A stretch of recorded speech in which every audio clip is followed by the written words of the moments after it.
According to the Bureau of Labor Statistics, the official rate of unemployment is now 7.9%. 12.3 million Americans are unemployed. Millions of them have been out of work for 6 months or longer. However, if the number of people who are underemployed, too discouraged to look for work, or marginally attached to the labor force are added to the official number, the real unemployment rate nearly doubles to 14.4%. That means nearly 1 in 7 American workers can't find full-time work to support their families. Economists like James Galbraith and Nobel laureates Paul Krugman and Joseph Stiglitz see continuing high unemployment as a crisis that must be addressed. They call for government stimulus to create the jobs that will pull the country out of its lingering recession. But in Washington, politicians and pundits have come together around the idea that government spending and debt are the urgent issues facing the country now. They have allowed deep spending cuts that threaten the nation's economic recovery, the sequester, to go into effect.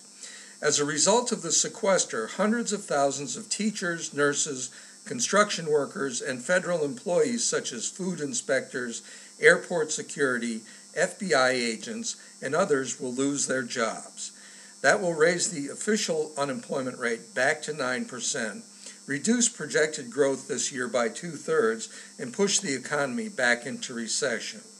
Just days before the sequester went into effect, Fed Chairman Ben Bernanke told the Senate Banking Committee, besides having adverse effects on jobs and incomes, a slower recovery would lead to less actual deficit reduction in the short run.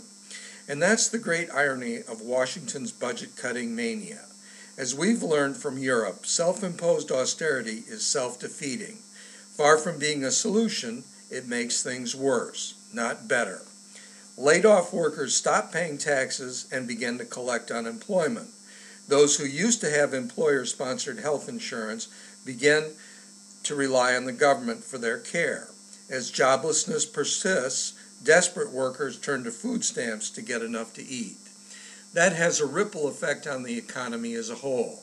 As laid-off government workers tighten their belts and the economy slows, other businesses will lay off their workers in response. The American people can't stand on the sidelines waiting for Washington to solve our problems any longer. We must act, and act now, to tell Washington to enact policies that will put Americans back to work and grow the economy. The Jobs Now Coalition urges you to call your congresspeople and to join in planned public protests against austerity.